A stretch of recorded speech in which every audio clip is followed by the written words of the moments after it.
华为最新折叠屏旗舰 Mate X3 用了一段时间啊，今天我们来聊聊这款手机。首先，保留项目多颜色真机对比自然是少不了的。这一次我们拿到了雨纱白、雨纱紫、晨曦金和青山黛。那个雨纱黑晚来了2天啊，没有赶上全班同学的大合影。雨纱白在上手视频里已经详细展示，粗颗粒、白色磨砂后盖，光线下闪烁光芒。因为颗粒很粗，所以冬天干燥会比较滑。雨纱紫其实要超出我的预期啊。过去1年，我真的看过太多紫色手机了，我觉得紫色也玩不出什么花样了吧？没想到真机拿在手里还是挺清爽好看的，紫色浓淡比例拿捏适中，配合磨砂玻璃，我单方面认为啊，要比 Mate 50 RS 保时捷版本那个紫色更明亮通透。雨纱紫材质是和白色相同，都是大颗粒磨砂玻璃，所以防滑性上也要略弱一些。晨曦金所代表的星光暖金色是过去1年大火的配色啊，华为这款金色的质感更凸显，尤其是环宇舷窗镜头模组，这个金色涂装有一种奢侈品的观感。后盖材质是我很喜欢的素皮啊，重量轻，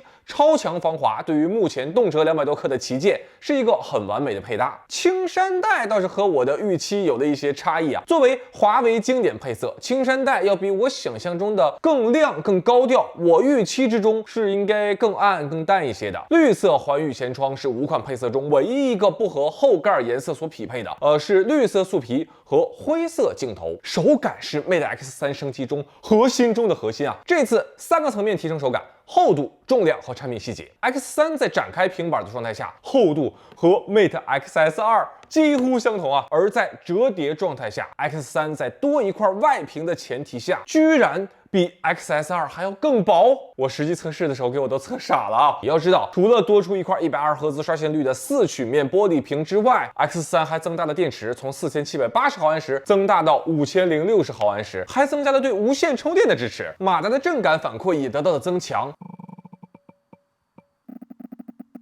4个因素叠加。X3 居然能比外折的 XS2 更薄啊！我翻开字典，满页纸上都写着4个大字，非常夸张。我觉得光测量厚度啊，可能还体现不出来 Mate X3 到底有多薄。我现在把比较流行的几款折叠屏依次的摆在这里，大家可以看一下。这几款呢，就是在厚度上缺乏优势的。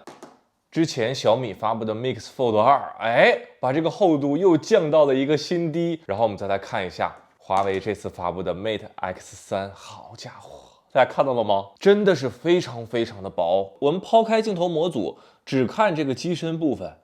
，Mate X3 是真的薄。Mate XS2 为了实现无感折叠的手感，等价交换，付出了将柔性屏暴露在危机四伏世界的代价。而 Mate X3 内屏，它的折叠状态可以无缝闭合，这就解决了划伤的问题。三星这个后边是中间有缝隙的，看到了吧？小米这个。中间它也是有缝隙的，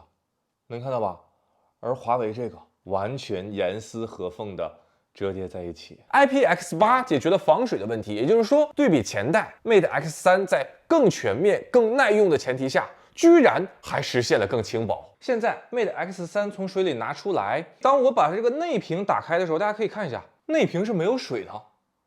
能看到吗？也是对这个手机的一个保护。我觉得华为2条产品线，一内一外左右互搏，而同时在售，同时以2条路线向折叠屏最终形态发起冲击，放在整个手机发展史上，那都是相当炸裂的呀。当然了，我们所说的薄是在折叠屏范围内。X3 如果和华为 P60 Pro 相比，那它还是要更厚一些。我认为目前折叠屏的重量问题其实已经被攻克了，下一个要跨越的目标可能就是它的厚度。重量部分，开箱视频我们就提到过了，居然也比 Mate XS2 要更轻啊！当然，在直板手机里呢，它也是要正常要偏重一点点，但是在折叠屏手机里，那就算是左旋溜达机啊，减重超成功，这个小拇指高低得为 X3 谱写一首赞歌呀！开箱视频我们曾经讲过 ，Mate X3 终于支持了多角度悬停，那华为也终于适配了悬停状态下的软件。视频全屏播放，弯折屏幕它会自动进入上下分屏，其中下半部分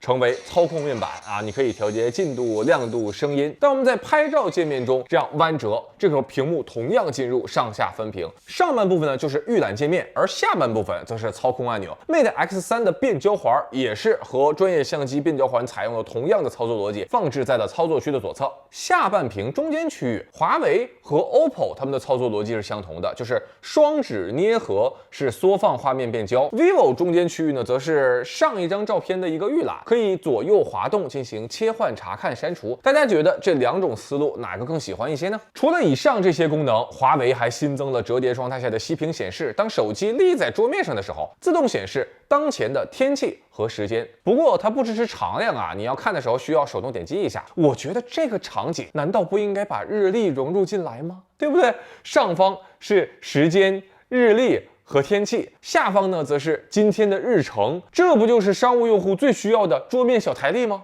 除了铰链悬停之外，华为依然定制了非常丰富的支架保护壳，比如这款简单透明支架保护壳，能够最大程度还原机身色彩，给白色、紫色、黑色版本提供出色的防滑手感。支架除了隆起的舷窗开孔细致之外，有一个同样支持多角度稳定悬停的小支架，实测支架稳定程度非常高啊！配合支架，你可以使用大屏、全屏来看视频、看文档，也可以在横竖两个方向之间自由的调整去进行视频通话。还有一款模拟皮革纹理的硬质塑料手机壳，和透明版区别就是全新色彩和纹理啊，这款要贵30块钱。戴上这个手机壳之后，因为它的这个环宇舷窗也做了颜色处理，你看它加入了紫色的色调，所以我的白色手机戴上这个紫色的手机壳之后，环宇舷窗也变成了紫色。另外还有一款面向商务用户，前后都有保护的视窗保护套，这是 PU 材质，纹理更细腻，花纹隐隐约约有一个字母 H， 没错，就是华为的拼音首字母啊！你说好巧不巧的？这款除了保护屏之外，还可以通过磁块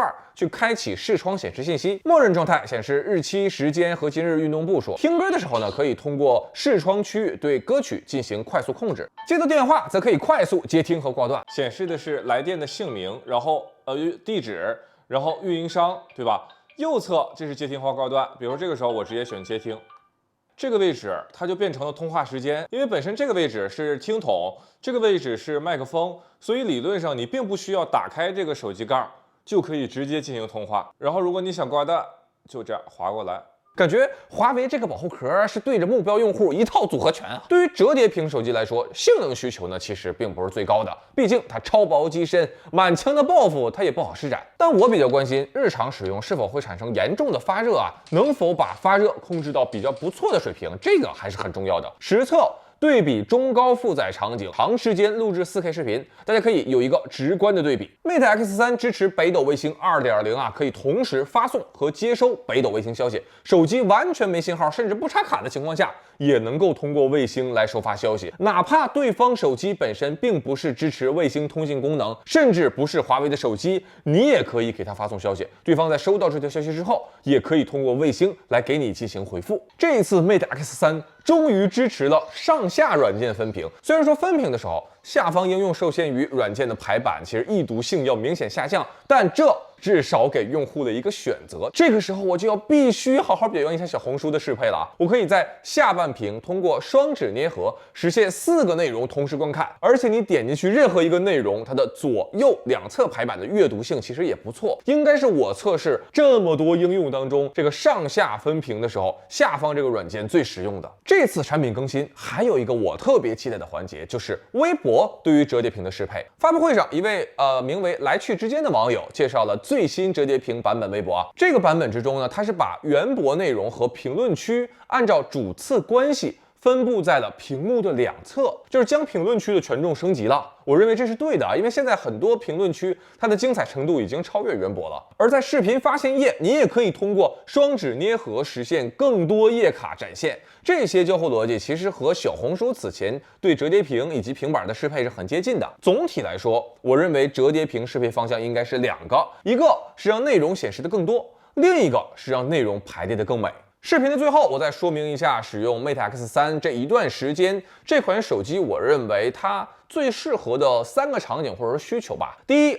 看视频是真方便。理论上来说，偏正方形的屏幕，无论是你横屏看还是竖屏看，其实都不能够让视频完全充满整个屏幕。但是大家想一下，如果你刷的一款视频应用，它一会儿以竖屏展现，一会儿以横屏显示，那么普通手机要么去频繁的这样旋转手机，要么你就需要忍受在某种形态下超小屏幕的利用率。而在折叠屏上，你完全不需要旋转屏幕，你永远能够保持最大视野去观看完整内容。第二个场景就是有高频率使用电脑端文件或者说扫描文档这类使用的场景，很多商务用户他们都是随时在路上，这个时候收到一个 PDF 或者说文档啊、表格啊，用普通手机的屏幕，你要么是完整的格式，但是超小的字体，要么是大字体，但是你需要无限的滑屏才能看到下一行。那么这个时候展开的折叠屏，它虽然没有真正的平板或者说电脑显示器面积那么大，但是处理应急场景还是绰绰有余的。我始终的一个观点就是，折叠屏它的强项在于阅读和观看，而不在于输入和打字。第三个场景，我认为就是对啪嗒这一声有情怀的用户啊，情怀这个东西说大不大，说小不小。试问今天愿意花费13000去购买一款折叠屏的手机的用户，有几个没经历过2000年前后那个翻盖手机百花齐放的时代？在那个年代，手机还没有承载像今天这么多的功能，翻盖和折叠可能是那个时代很多人打发时间、缓解压力的一个共同记忆。而当时间向前推进了20年啊，手机已经成为每个人生活中不可缺少的最重要工具，它成为了大部分人获取娱乐的载体啊，缓解压力的玩具，也成了一部分人工作压力的来源。那在这个时刻，开合之间的这个机械质感和合盖时候这个啪嗒声，反而超越了产品本身，唤醒了许多用户20年前对手机的美好回忆。华为的平板折叠屏从2019年在巴塞罗那发布到现在已经有4年时间，有了4代机型的进化，分别是第1代外折英翼，第2代内折楔形，第3代外折超薄，到现在的第4代内折超薄悬停，每一代都有着巨大的进步。我也特别期待华为的第5代折叠屏会带来怎样的突破。好了，以上呢就是本期视频的全部内容，我是钟文泽，我们下个视频再见。